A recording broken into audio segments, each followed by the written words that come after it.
Between two bridges. We try real hard to get canceled this episode.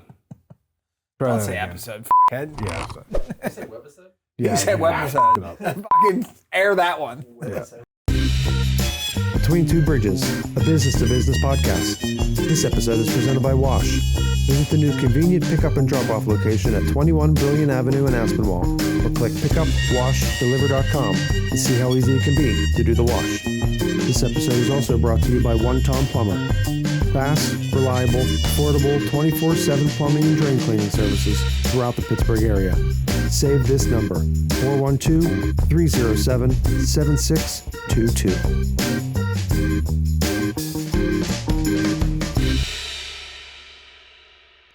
How's it going, man? What's up, buddy? Fuck it. Just trying to run a business and survive, huh? That's right. So That's right. Getting caught up with all the stuff we put off for 2.5 months. And it's been good. It's been real good. Yeah, I mean, you're putting shit off because of just Crazy madness. crazy madness. I catch myself like putting shit off, but like we've talked about before, the dry cleaning business isn't a business you can get in the habit of doing that because like you never know.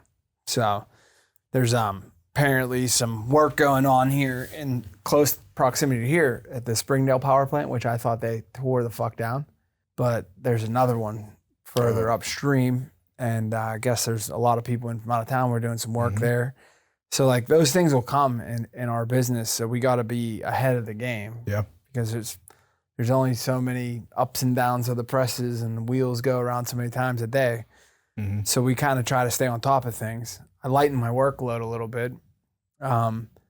We did a lot of work for a tuxedo shop, and it was through a barter. Yeah. I'm not going to name them because there's no need to. I don't think that they're the bad guy in this, but like it wasn't set up. Like if my margins on my stuff 20% on a great day, bartering that much volume isn't good for your business.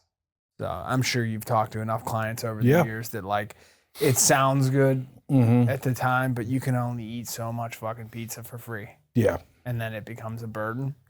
And going into like prom seasons and like this summer, April, May, June, busier months, we made a decision that it was probably best to focus in on what we're doing. You know, I mean, we've seen where you were doing a lot more videos, and now I've started doing a ton more videos, trying to do 2 a day, you know. And if I get one, I'm good, but the second one's a bonus one. I know that I'm not going viral. We've talked about it all the time, like, but I want people to know in Pittsburgh that there is a viral guy. You know, there's a guy in New York, and there's probably a guy in Vegas that's doing what I'm doing. And there's a guy in LA probably that's doing, but I want people in Pittsburgh to know that like we do offer those services too. Yeah. It's not just something really cool on the internet. There's like this dude in Pittsburgh that does that and has been doing it for 20 years. Yeah. So it's kind of like just take your camera to work day every day and like just do the shit you're always doing and remember, take a video of it. I mean, today when the shirt unit shit the bed and I started like diagnosing with my meter, I'm like, I should be recording all this because not everybody, I just kind of assume that the whole world knows how to use a voltmeter and check fuses. Cause like, that's my persona, you know, I'm the dumbest guy in the room, right? So like, I assume that if I know, everybody knows, but it's not that facts. I mean, I see people doing the shit that I'm doing every day for a living on the internet. And I'm like, you're fucking driving me crazy, dude. Yeah. Like you're ruining this. You're getting 300,000 views on you ruining a silk blouse by scrubbing it. Yeah. So you decided not to continue doing the barter with the Well, I'll still do tuxedos? the barter, but I can't do the tuxedos anymore. Yeah. So like I did the math and material and time and labor and utility. It probably cost us about $7,000 or $8,000 last year to do it. Right. And yeah, it was $20,000 worth of work, but that's $7,000 to $8,000 cash money out the door, you know. And I think it's one of those things when you're booming and everything's busy and you're just, you know, you're raking it in, you don't notice it. But then, you know, the bill comes due to the barter company and you're like, I don't have it. Like, I really can't It's costing you money. Yeah, I can't pay you. If I can't afford to pay the barter company, like, because I got to pay this, what's more important, the barter company or the utility company? Every time the utility company is going to win, you know? So it just became, and that's something that like, I think maybe we should have them on to talk. Like we could have somebody on to talk about. I mean, I know that there's a lot of companies out there that it makes sense to them. And I think it's because of that. They just are making so much money that it makes sense. And I'm not going to go into like the negative experiences I've had with it because I don't really know enough about it. But I just know as a personal fit that this Just was didn't work time. anymore. Yeah, it was like, dude, this isn't making sense to me. And I guess the reason why I brought it up is because we talk about communication on here. Mm-hmm. And that one, I dropped the ball on. Like, I just like stopped answering phone calls, dude. I was like, exit stage left. Like, I don't give a shit. And I felt bad about it. So that's probably why I wanted to bring it up. So like, if anybody from the barter company is listening or any of those guys involved in that, I'm sorry. but like, dude, I had so much going on. Like, we had employees that were missing time because of like family issues. And like, I was like, fuck, dude, I'm out. I'm out. So I'm not done with the barter company. I'm just done with a large, like, you know what I mean? It was like, got out of control real quick. So like a normal customer may barter $300 a year, you know? You times that fucking 100 or 1,000x, you know? Yeah. It just became out of reach for us. So it was a hard decision to make, you know, because like your employees notice shit like that. Like when there's just all of a sudden not 700 shirts this week for a prom season, they panic. But like I explained to them, it's like, look, that was not revenue. Yeah, it wasn't revenue. Like I can't come to you on payday and pay you in fucking pizzas and gift cards. So it just had to go. So that was good to see that go. Me and you had some personal conversations about the manufacturing company because like I am doing these videos and like we have a lot going on at the dry cleaners right now. I mean, we've talked about the rebranding process, you know, 128 episodes ago. And now like we really have the brands on point. It's just about getting it out there so everybody understands it. And I'm like, I'm taking so much time away worrying about shit. And then the manufacturing company's always sustained itself. It's never been a problem. And then it didn't. And then as soon as we had the conversation, 11 o'clock, I think we talked, 1:30 that afternoon, dude, fucking orders are coming in. I'm like, dude, every time you try to close a business or just try to like downsize, it seems like you're like, oh, fuck, I can't do that yet. So we had a good, you know, end of April, you know, it's so that's still not going to get shut down. And I like enjoy having that business, but like, I don't know. I feel bad if Harry listens to this. He's going to be like, what? Fucking guy? You're going to fucking Harry? What? No, but I mean, his job's safe. There's no jeopardy of losing that. You know, but it's the little things. Like today we had a truck come in and then hit the fucking neighbor's building. And it's like, if the neighbor's watching this, he's going to be like, what? You know, but like, that's just the shit that we do on a daily basis. And I think as a business owner, you enjoy it deep down inside. Like you love being the fireman, you know? Yeah, life wouldn't be the same without the chaos, right? Right. And I know that idle hands to me are the devil's play toy. So like, if I'm done at 1 o'clock every day with literally all the fires put out, like, dude, I'll start fires to put out fires. And they're in my personal life, you know? Yeah. So, and, you know, we're pretty open on here. So I guess the news would be I filed for my marriage license. Oh, boy, it's official. Yeah. So it was almost official. It was funny because the previous podcast we had Francesca on, we were both holding information, right? So she was releasing a podcast. Yeah. That she wasn't allowed to talk about. Right. Because there was some papers that needed to be signed. But they're out there, the Sideline Gang, Sideline Gang, right? He'll put the graphic up for him. Shout out to her. That's awesome. Yeah, you know, good for her. It's always hard to hold information, especially when you're moving forward. You know, you want to try to get on board.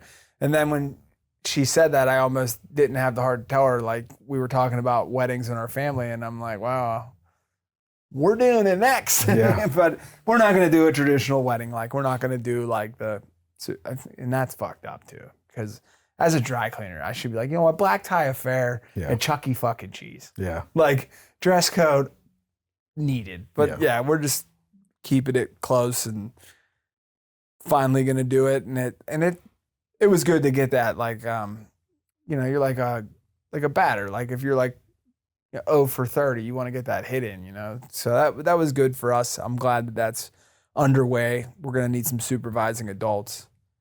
And circling back to the barter thing, Sarah had a great idea. She was like, let's just call them up and be like, hey, we'll document, like the podcast and us will document if you can do a whole wedding with the barter service. Yeah. And I'm like, I don't know. We're not in really good standings with them right now. I kind of owe them money. I kind of owe them money along with a lot of other people at this point. But, you know, looking at the numbers for the year was weird because I don't think it was until recently I started like really kind of looking at to see what the hell was going on, because I'm like, am I just fucked? Like, what is going, like, I feel like we're working hard. But that January into February this year, the historic snowstorm into February just really puts you on a, I mean, it put us on a negative track real quick. Yeah. But last couple of weeks we've been busy. We talked the other day about like the weather, like it got cold again, so it slowed down. And it's like, who would have thought dry cleaning is impacted so much about the weather? Yeah. But people hold on to their shit, and like people don't go out. Like if it's miserable, they're not going to dinner. It's crazy. We were talking about this on the phone. It's crazy how much the weather impacts everything. Everything. You know, restaurants aren't busy. The, you know, dry cleaning, you know, people aren't, you know, switching their outfits. The, you know, people's behavior when the weather's cold, you know, people just stop. Right. And like client behavior is, I'm sure there's a lot of money. Like AI can do a lot for you, right? Mm-hmm. But client behavior is one thing that AI can't understand. You know, like it can figure out how to get them to pay you. But it can't figure out how to bring that. It can't switch that. Yeah. But that's what the social media allows you to do. It allows you to get into their subconscious, because back in the day, like they would tell like NCAA coaches, they're living room coaches, right? Like I'm trying to think of an example.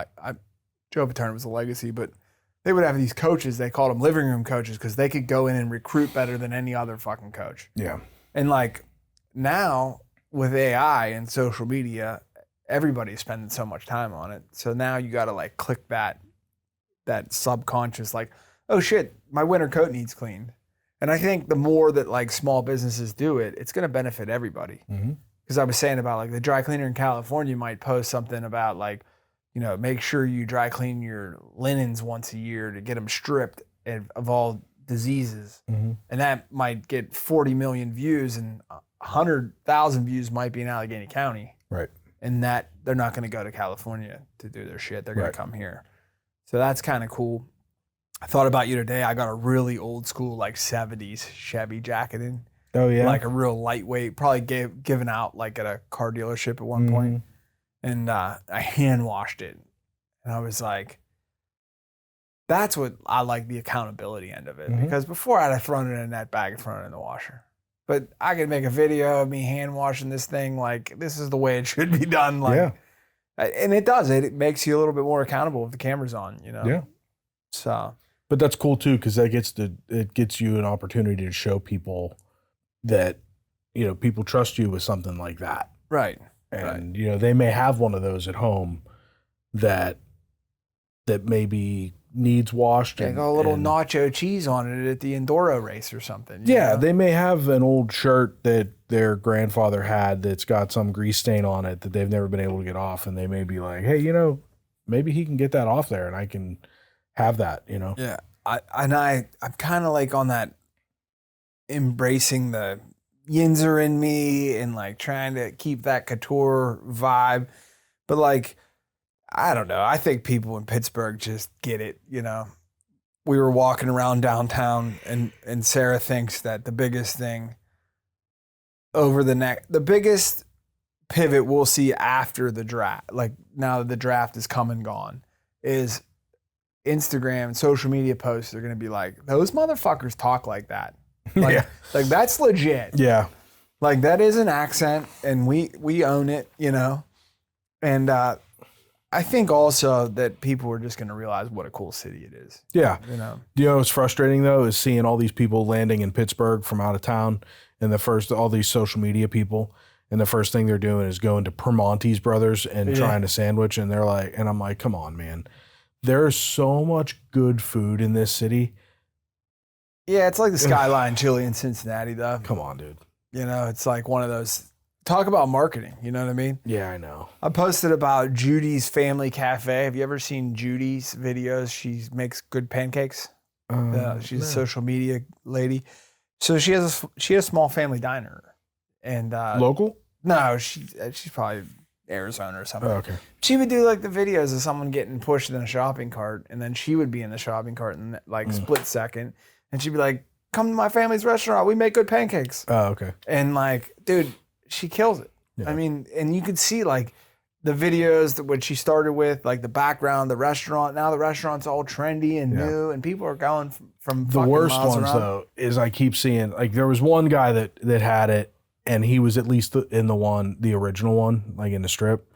But I saw one, and a guy was at the one in Market Square, and I'm like, come on, man! At least if you're gonna do it, go to the OG. Yeah. Like the chain ones are not the same. No, yeah, the Market Square vibe's a little bit crazy because you're really close to the grill. Like if you sit on the right side of the bar, you are like making your own fucking sandwich at that point. Like you're gonna get grease splatter on you. Yeah, you're gonna have coleslaw on your hair. It's fucked up. And you know, just what they've done over the course of the draft was they limited their menu, which is very smart. You know? Oh, did they? Yeah. So the number one seller, number two seller, take your sandwich, get the fuck out. Take your fucking video. And then you know what? Just keep going. Go $2.79. Get right back out of time. Yeah. So yeah, I just saw that, and I'm thinking, there's a lot of good in Pittsburgh, a lot of good food, good cool spots. Permani's, I get it. The OG, is good, but like. I mean, there's so much better. Yeah, I was upset that Jersey Mike's got rid of the fucking chopped Italian, the hot Italian. They got rid of it. You know what's crazy about that? So for a long time, I would get the Italian, and I'd add the hot pepper relish. Right. It's basically the same sandwich, just cold. Okay. Why can't they just make it fucking hot? I bet you if you ordered it and asked nicely. Yeah, but when you order it online and then you go pick it up, you can't do that. Yeah. But if you go there and you order it in person, yeah, you can. Dude, you can probably do that. But the last time he wasn't there, but every other time before that, there is the general manager of the one in Harmerville. Mm-hmm. Ernie. Is his name Ernie? Yeah, he used to, yeah. That dude is fucking legit. Yeah. Like, if I had more money in the revenue stream of the cleaners, I'd have to find a position for him. Yeah. Like, I think about that when you walk into fast food restaurants. When you find someone that's hustling in that environment, what they could, like, dude, no qualms to him. Like, he enjoys it. That's his shit. But, dude, he is like a fucking field general in that place. Yeah. He's been in the restaurant business for a long time. There? Or where else? He used to work for the Vocellis in Oakmont. We should get him on the show because that dude is a fucking gem. And one of our previous guests released a video the other day. Ross Flips Whips released a video, and he said, everybody thinks they're worth 3X, like what they're making. He was like, but why don't you just give 3X what you're giving, and then the 3X will come? You know what I mean? Like, companies aren't just throwing money at people. You have to make yourself not irreplaceable. Right, 100%. Like I always say in the dry cleaning business, if you do one thing, you do nothing, right? You need to be able to like get your job done and go on to the next one. And, it's tough because like we go back to those margins. Like I wish I could pay my people more money. Yeah. There's a lot of times you don't take a paycheck in your business because you got to pay your people. But like you see a guy like that and you're like, that dude, he gets it, and I'm sure people thought about the girl that works for us the same way when she was at Burger King. They probably drove to that. Like I was just fortunate enough that she needed a job and she was in a life situation. She came to me. I mean, she's great, but you can't duplicate like people like that. I always think that's wild. Like when he's just so pleasant when you walk in and I'm like, here we are on Freeport Road in Harmerville. And this dude is just, he could be running like point on a major project for a corporation. Like, so the Vocellis in Oakmont, wasn't that a pizza outlet at one point in time? Yeah. I remember going to Carnivore's next door, little watering hole there, and getting all banged up. And they were open late. Yeah. We would order a pizza for delivery to my house and then make the pizza delivery driver give me a ride home. It was the fucking move of the century, dude. I invented Uber, if you're wondering. Where's my fucking check? Because it was like the best, dude. Anywhere you were going in Oakmont, you could just be like, hey, I'd order pizzas to the tavern. Dude, it was a $9.99 ride with a $2 tip. It was well worth the investment, dude. So, yeah, so whoever the owner of Uber is, you owe me, I'll take 1%. Yeah. 1%. So, but yeah, it's good to get all them jagoffs in from out of town and then shuffle through town. And, you know, traffic's always fucked up in Pittsburgh, no matter what. Literally, there could be a turkey dead on the side of 28 and it shuts down half a lane for 3 hours. It's fucked, you know? Yeah. But yeah, so I mean, I'm just trying to think of like what the next big event is in Pittsburgh. It's not going to be a Stanley Cup parade, I don't think. I mean, they got a fighting chance after this comes out, but they started off on the wrong foot. Nate's worried. He's a big Penguin fan back there, you know. He lives and dies. How many baseball games are you behind right now for the Pirates? Actively 3 games behind. That's always the best because by the end of the year, he'll be 13 games back. The Pirates will be 21 games out of a playoff spot, and he's still fucking dedicated. They might do well this year. They started off right. Last night didn't go well. Well, you know, that's fucking Andrew McCutcheon for you. You see he's bitching. He's all pissed off, no comment, because they're playing the Rangers, and he's kind of disgruntled towards the Pirates, I guess. Which, if he is, that's fine. That's his beef. I missed all of this. What's the story? So, in full disclosure, they're playing the Rangers as we film. But I guess after the game, they asked him some questions about his time in Pittsburgh, and he just said no comment. And, you know, sports writers, they write, and they kind of feel like he's butthurt about what the Pirates did. And he was. He's the face of the organization for a long time. But they shipped him to the Rangers? Yeah, he plays for the Rangers now. Jerry's 81 games behind. But well, I don't have cable, so I can't watch their games. Oh, dude, don't even get me started. Last Friday, I did get cable. I upgraded my cable to get the Pirates.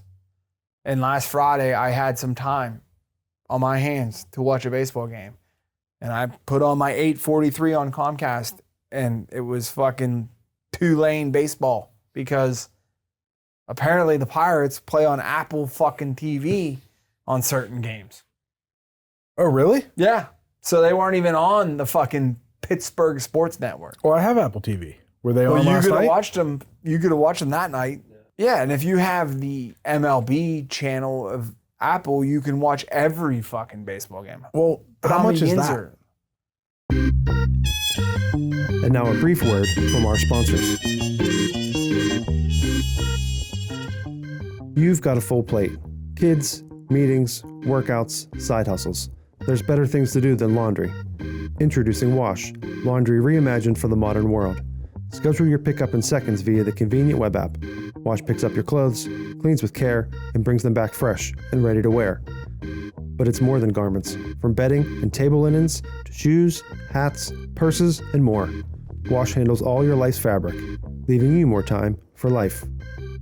Visit pickupwashdeliver.com and see how convenient it can be to do the wash. And now, back to the show.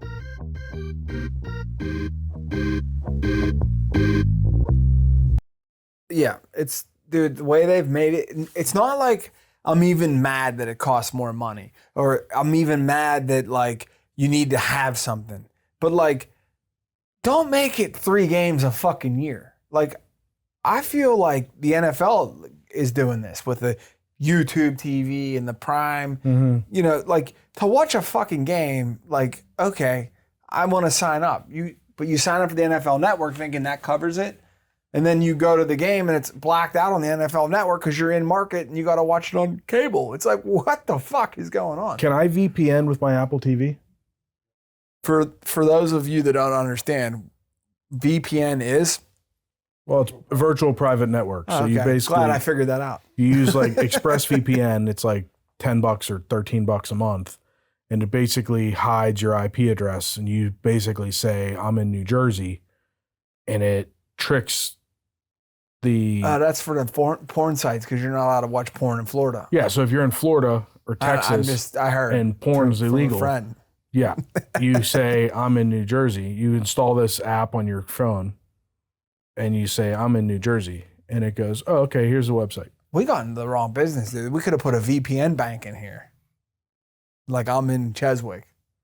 Huh. Do you, also for like online gambling.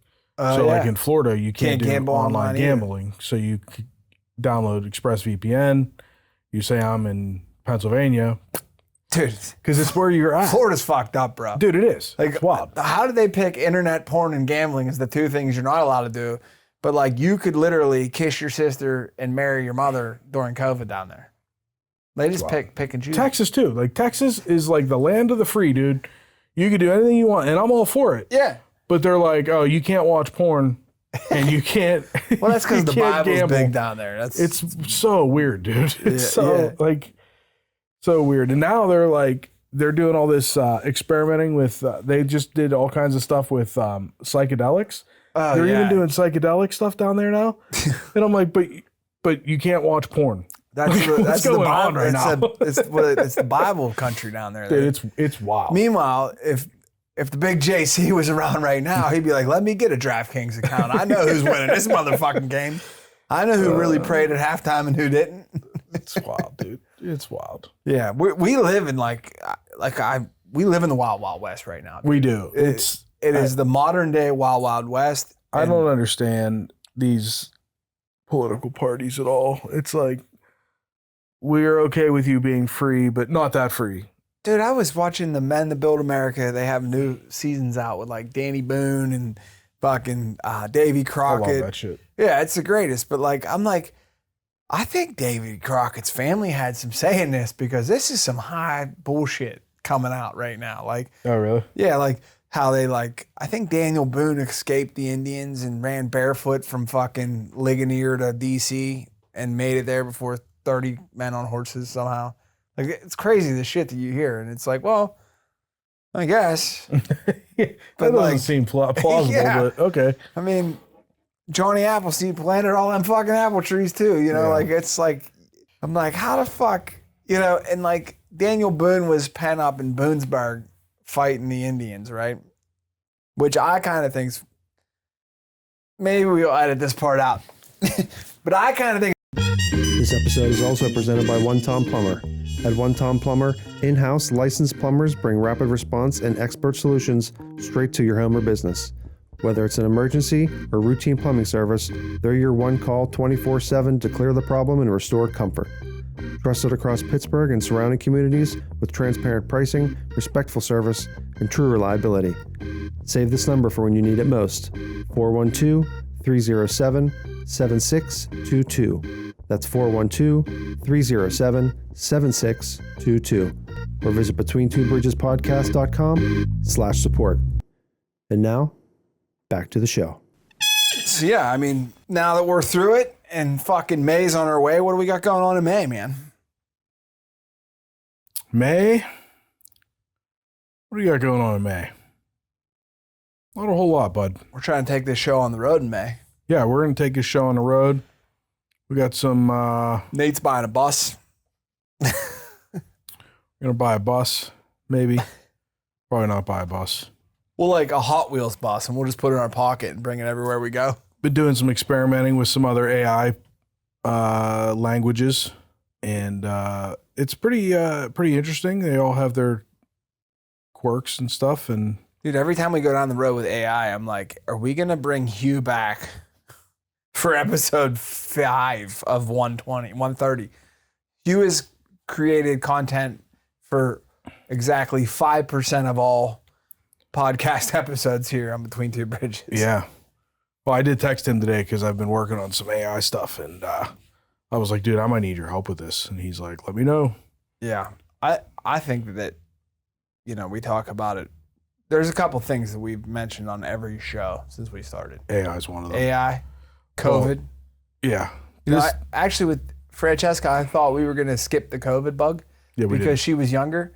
And then she was like, oh, I got into this because during COVID, I fell into a bonfire. Yeah. And I'm like, oh, there it is. There it is. So, Yeah, I don't know, dude. Every time I start to scratch the surface into something new with AI, it just blows my mind, the capabilities. And yeah. And I think what you do with it and what I've done with it is like, I think that you use it to create and then you pull it away from it, because you can't let some people like are doing this stuff where like AI just keeps generating and doing, but like you got to like use it for coding and then yank it away from it, because at some point it could, like if you just created a total AI driven business, if that AI fucks up, there's got to be a stopgap between you and it. yeah. So I think that, like, because there's some people on like Instagram that are creating like these AI platforms that are just going to run your business for you. Yeah. And it's like, whoa. That's really interesting to me. It's really curious. I'd like to understand it. Some of that stuff is just so over my head. But I mean, I've seen videos of people that are literally using AI to program computers to start businesses and operate businesses. And it's just astonishing. And I've not even gotten into that. But I started messing around with coding, and I don't know coding. Yeah. But getting it the right software and do things, and it's like it literally has the capability to open up entire new worlds. And like, do you have something that you like, man, I wish I had that, I could write a app that could do this? Yeah, you can. Yeah, and you can use it for a lot of good. And like, we're pretty simple when it comes to life. Like, we have ideas that run with our business and we want to utilize AI for them. But like, I know that there's people in the world that are very much more intelligent than we are, that are in the medical fields. And like, what is it gonna do? Right. You know? And hey, maybe we'll all work in a steel mill someday because AI took all of our jobs. But that's my favorite video I've seen this week on the internet, was this hillbilly. You can say that, by the way. Yeah, we're allowed to say that. Yeah. So this hillbilly was like all methed out, and he said, "Hey, AI's coming for all our jobs." And he goes, "I ain't seen AI steal a fucking catalytic converter yet." Yeah, I won't do that. And I was like, "Oh, So it'll probably steal your identity, though. It'll recode that." Yeah, that dude doesn't have an identity either. It'll recode that cars don't need catalytic converters at some point. But yeah. Buy a Tesla, it'll drive it to the grocery store for you. Yeah. Yeah. Yeah, it's pretty wild, man. Yeah. So, I mean, stay vigilant. Yeah. So, all right. Well, I mean, I think we've done enough damage here to make Nate work. I think we edit. Yeah, Nate's going to have a lot of fun trying to edit this one to keep us from getting canceled. So have fun with that. All right. Love you, bud. Love you too, bud. See you next week. Maybe on the road. We'll see. Thank you for listening to Between Two Bridges, a business-to-business podcast. Find and follow us on your preferred podcast streaming platform. Join us socially on Facebook, Instagram, TikTok, and X. Visit our website for links to all the businesses we've showcased, additional content, and merch. If you or someone you know would like to be on the show, email us at info@betweentwobridgespodcast.com. Till next time, make it till you rake it. Just say, "Love you, bud," because none of this is getting. No.